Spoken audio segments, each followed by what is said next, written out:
hidden in archives that only meekness and the help of the Spirit can unveil. Can I tell you this? This Bible you see is a compendium of spiritual patterns, but it takes more than an educated mind to see it. Isaiah 29. Let me show you something. Verse 11.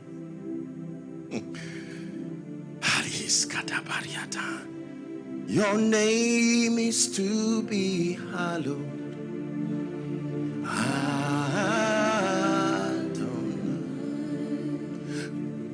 Look up, please.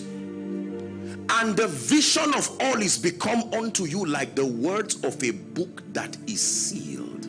Notice what is wrong with the book. The book is what? Sealed. Not closed, sealed. Which men deliver to one who is learned or educated, saying, read this, I pray thee. What is his response? I cannot read it. Why? It is open, but it is sealed. Just because you open it does not mean you are seeing anything there. There is a seal. Next verse, verse 12. And the book is also delivered to him who is not learned. He said, read this, I pray thee. And he said, I cannot, I'm not even educated in the first place. There is a realm where both the educated and the uneducated stand helpless until the seal is broken. Many of you have been carrying a book that is opened, but whose scrolls are not unlocked. So he says, open down my eyes that I may behold. He was not a blind man praying that prayer. Said, what seest thou? And he said, the rod of an almond tree. He said, you have seen correctly. Are we together now?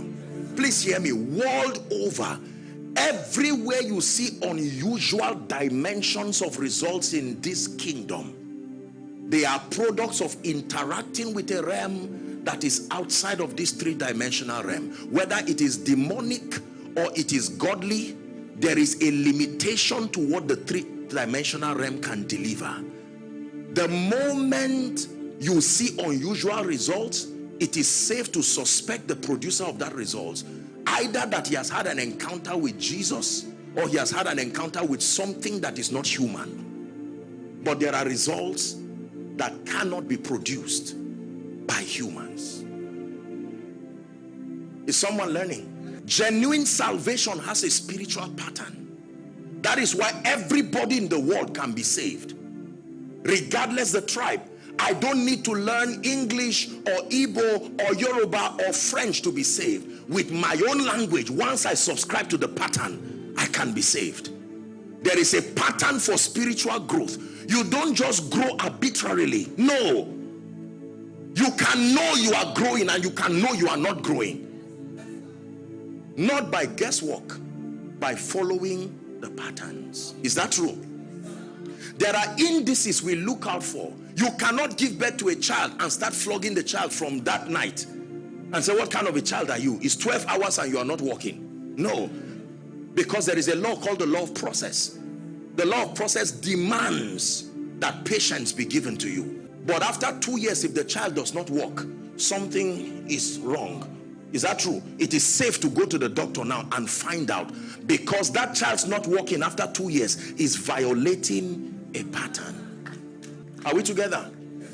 We respect patterns so much we have built institutions to identify them. We call them hospitals. We call them law courts. These are all institutions that help to keep patterns. When someone becomes rich, and not by honor, not by grace, not by labor, you can take the person to court, and there is a prison where those who try to compromise on patterns are kept.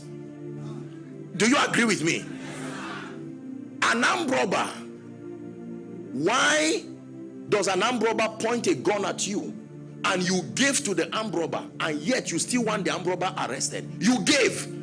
But what was wrong with that kind of giving? Are we together? Would you say you were a giver in the presence of that armed robber, but something left you to him? So what then is giving? Is it really the act of releasing something?